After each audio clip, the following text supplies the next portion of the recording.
Bon matin tout le monde. Début d'un nouveau chapitre aujourd'hui sur l'ère des solides. On va réutiliser tout ce qu'on connaissait déjà sur l'ère des figures planes, donc les quadrilatères et les polygones qu'on a déjà vus. Puis là, on va voir comment ça se transpose sur un solide en trois dimensions. Donc, premièrement, un petit rappel sur les solides.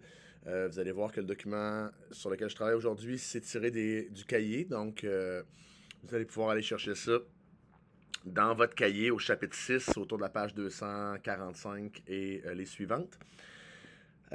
Donc, on commence avec les solides. Donc, définition d'un solide. Un solide, c'est une portion d'espace délimitée par une ou plusieurs faces fermées. Donc, c'est en trois dimensions. Euh, il y a des faces dans un solide. Donc, là, je suis ici. Dans un solide, il y a des faces. OK? Donc, ça, c'est une surface plane ou courbée qui est délimitée par des côtés qui, en trois dimensions, on appelle des arêtes. Donc, une arête, justement, c'est la ligne d'intersection entre deux faces. Par exemple, ici, ça, c'est une arête. Ça, c'est une arête aussi.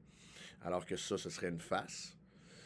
Même chose pour le cylindre ici. Ça, ce serait une face. Tout ça ici, ce serait une face sur le côté. Alors que ça, ce serait une arête. Et un sommet, c'est un point commun à au moins deux arêtes. Donc, par exemple, dans la pyramide, ici, on a un sommet là, puis on a plusieurs sommets pour la base ici. Même chose pour le prisme, on a des sommets ici. Donc, c'est probablement des définitions que vous connaissiez déjà. Ils sont identifiés dans la figure ici. Donc, sommet, arête, face.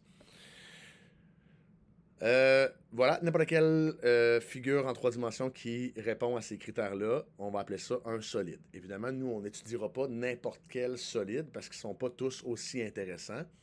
Euh, on vous a déjà mentionné dans la section sur les figures planes que c'était pas possible de calculer l'aire de n'importe quelle figure plane. En fait, il n'existe pas une formule pour calculer l'aire de n'importe quelle figure plane. Par exemple, si ma figure plane, c'est quelque chose comme ça, euh, ben, il n'y a pas de formule pour calculer directement l'aire de ce genre de figure-là.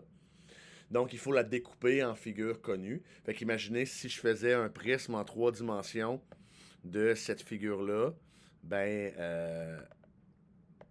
ce serait pas plus intéressant là, à étudier en trois dimensions. Il n'y aurait pas vraiment de formule puis de calcul d'air possible. Donc, nous, on va s'intéresser aux figures en trois dimensions qui sont plus régulières ou qui comportent des figures planes qu'on connaît. Donc, des trapèzes, des parallélogrammes, des rectangles, des pentagones, des octogones, des cercles même, mais des figures qu'on connaît.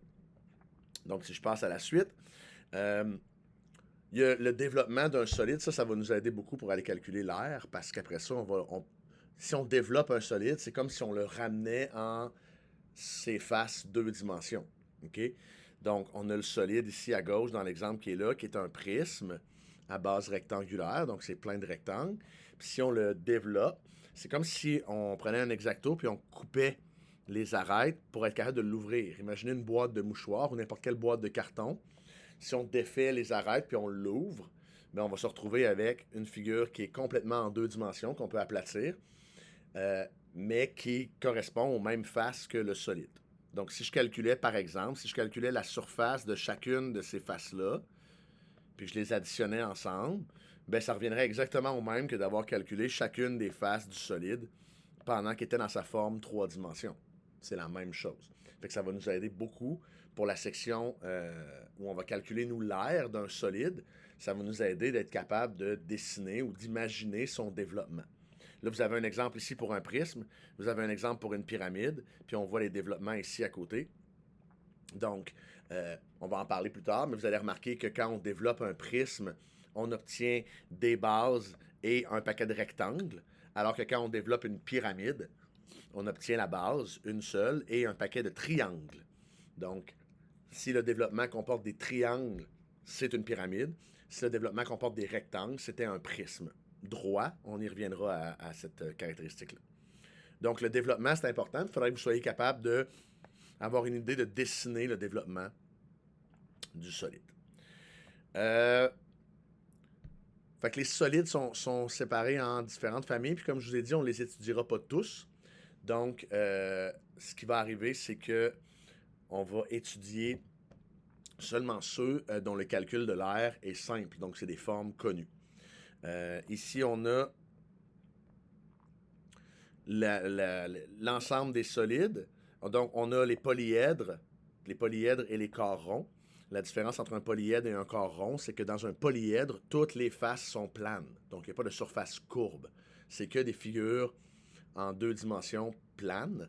Alors que les corps ronds, ben, on a une surface qui est courbe. Celle-là, on va s'en parler plus tard. OK? On va étudier les 3, cylindre, cône, boule. On va les étudier les 3, mais on va en parler dans une autre section. On va se concentrer d'abord dans le chapitre sur les polyèdres, donc ceux dont les faces sont des formes connues, donc soit des triangles, des quadrilatères qu'on connaît, ou des polygones réguliers, comme on a étudié un peu plus tôt dans l'année. Donc, un prisme. Un prisme, c'est... ou juste un instant.